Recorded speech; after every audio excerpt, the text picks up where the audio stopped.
Today I just want to talk to you about how I see a caricature when I look at someone's face when I'm going to draw them.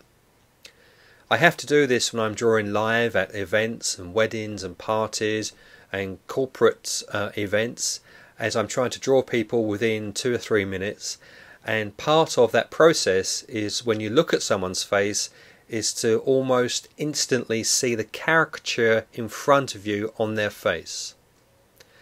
So how do I do that? Well, quite simply, there's 2 things that I look for. The first thing is head shape, and the second thing is detail within the face from the eyes, nose and mouth.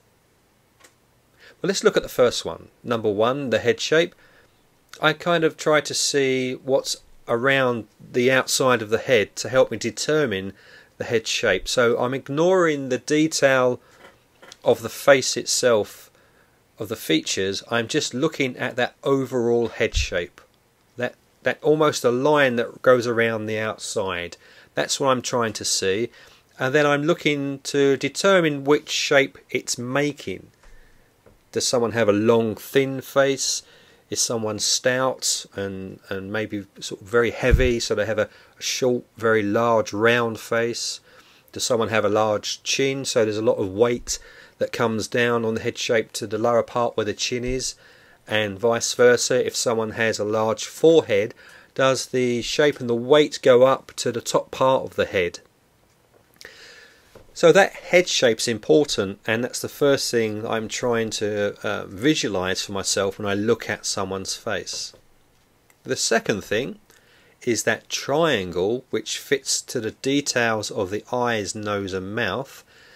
And if you've never seen it before, if you look at yourself in a mirror or look at other people around you or in front of you and just look at their eyes, their nose and down to the mouth, and you should see that there is a shape of a triangle that's made. Now when you look at people and visualize a triangle shape to their face in these details, those features, you'll be able to see whether the triangle comes into different shapes. And what I mean by that is that, does someone with their eyes, do they have their eyes far apart or are they close together?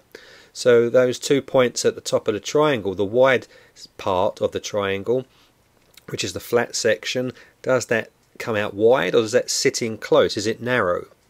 And the same goes for as the triangle comes down to the point at the bottom with someone's nose. Is that a long nose or a short nose? So does that point, is it in length or is it short in relation to that triangle? I'm trying to keep this simple without making it too complicated, but that very much is the essence of what I'm doing on those details, this triangle shape, trying to see how that creates a shape with that particular person and their particular features. And that helps me determine how to space out and place those elements of the detail of the face into the caricature. So that's those 2 things. Number 1 is the head shape, and number 2 is the detail of the eyes, the nose and the mouth with that triangle shape that's being created by those elements.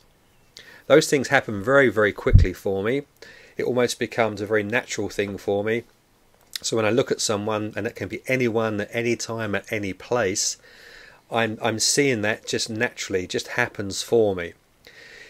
You might find it's not a natural thing for yourself, but I would just encourage you to just practice that. And you can do this by sketching on paper, very loosely, very quickly. Just draw shapes for the head shape, play around with triangles, and draw a triangle, then put the eyes at the top at the 2 points. So if you have a triangle that comes down like this, which is almost an upside down pyramid, place the eyes at the top 2 points and the mouth at the bottom, and just practice drawing noses inside, and draw that over and over and over again.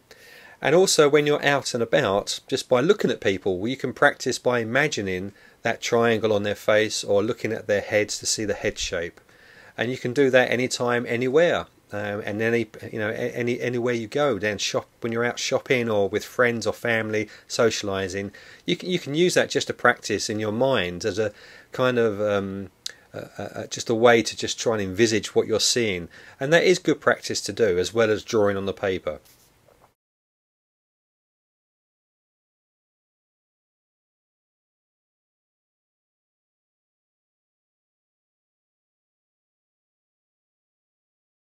So I hope you find that helpful and useful, and just would encourage you to keep practicing. Thank you for watching, and I will see you guys soon.